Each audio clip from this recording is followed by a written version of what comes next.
ఇలా Gajwel ring road మీద మొన్న గజ్వెల్ మార్కెట్ యార్డ్లో విజిట్ చేయడం జరిగింది.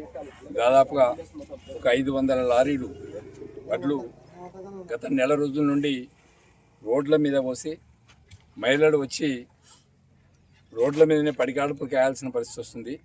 వచ్చి రాని వర్షాలు, అకాల వర్షాల వల్ల పెద్ద ఎత్తున తడుస్తూ ఉన్నాయి, ఎండుతూ ఉన్నాయి, తడుస్తూ ఉన్నాయి, ఎండుతూ ఉన్నాయి. ప్రభుత్వం తడిసిన వడ్లను కూడా కొనుగోలు చేయమని ప్రభుత్వం చెప్తున్నారు. అయినా కూడా ఇక్కడ ఉన్నటువంటి అధికారులు కావచ్చు, లేకపోతే ప్రభుత్వమే కావచ్చు, ఇక్కడ ఆర్డీఓ గారు, కలెక్టర్ గారు, ఎంఆర్ఓ గారు వీళ్ళు కూడా స్పందించి ఇక్కడ ప్రాక్టికల్గా ఇవాళ మేము రోడ్డు మొత్తం తిరగడం జరిగింది. మా ఎమ్మెల్సీ యాదవ్ గారు, నేను, రైతులు అందరం కలిసి రోడ్ల మీద తిరగడం జరిగింది.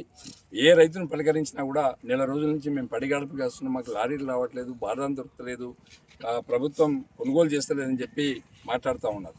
వాళ్ళ యొక్క ఇబ్బందులు చూస్తూ ఉంటే చాలా చాలా బాధగా ఉంది. ఎద్దేడిసిన వ్యవసాయం, రైతేడిసిన రాజ్యం, ఎద్దేడిసిన వ్యవసాయము, రైతేడిసిన రాజ్యం బాగుండదని చెప్పి ఒక సామెత ఉంది. అట్లనే ఇవాళ రేవంత్ రెడ్డి గారి ప్రభుత్వంలో కూడా ఎవరూ పట్టించుకోవట్లేదు. అందాల పోటీలలో నిమగ్నమై ముఖ్యమంత్రి గారు ఉన్నారు. అధికారులు కూడా ఇక్కడ పట్టించుకోవట్లేదు. ఎవరికి వాడే యమునా తీరు అన్నట్లు ఇలా తెలంగాణ రాష్ట్రం ఉంది. మరి ప్రతి రైతు కోసం మనం ఆలోచించాలి. రైతు 6 కాలం కష్టపడి పండించినటువంటి పంట రోడ్డు మీద పోసుకొని పడిగాల్పులు పడాల్సినటువంటి దౌర్భాగ్యమైనటువంటి స్థితి వచ్చింది. ఒక దిక్కెళ్ళి పెట్టుబడులు లేక వచ్చిన పంటకు వర్షాలు, వడగళ్ళ వర్షాలు, అకాల వర్షాలు, దానివల్ల ఎండిపోతూ ఉన్నాయి, తడుస్తూ ఉన్నాయి, మొలకలు వస్తూ ఉన్నాయి. దయచేసి ప్రభుత్వం వెంటనే స్పందించాలి. రాత్రి ఇక్కడ దాదాపుగా ఒక 200-300 లారీలకు సరిపడే సరుకు ఉన్నది. దీన్ని కలెక్టర్ గారు వెంటనే స్పందించి, మరి సివిల్ సప్లై గారు కూడా వెంటనే స్పందించి మన కోఆపరేటివ్ బ్యాంక్కి సంబంధించినటువంటి వాళ్ళు, అదేవిధంగా మరి ఐకేపీ వాళ్ళు ఇలా ఎక్కడ చూసినా గజ్వెల్ నియోజకవర్గంలో వడ్లు కుప్పలు రోడ్ల మీద రాసులు పోసి కనిపిస్తున్నాయి. దయచేసి వెంటనే స్పందించాలని చెప్పి మేము డిమాండ్ చేస్తున్నాం. 1-2 రోజులలో మీరు స్పందించి ఈ కాండ పెట్టాలి.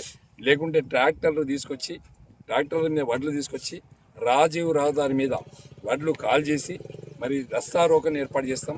2 రోజులలో కనుక స్పందించకుంటే రాజీవ్ రహదారి మరి హైవే మీద పెద్ద ఎత్తున తూప్రాన్ హైవే మీద, ఇటు గజ్వెల్ హైవే మీద లారీలతోని కుప్పలు పోసి మరి రైతులు స్వచ్ఛందంగా వచ్చి దీక్ష చేయడానికి రెడీగా ఉన్నారు. మరి ప్రభుత్వం స్పందిస్తుందా, మేము దీక్ష చేయాలన్నా మరి ప్రభుత్వం నిర్ణయించాలని చెప్పి సందర్భంగా హెచ్చరిస్తున్నామని చెప్పి సందర్భంగా తెలియజేస్తున్నాం.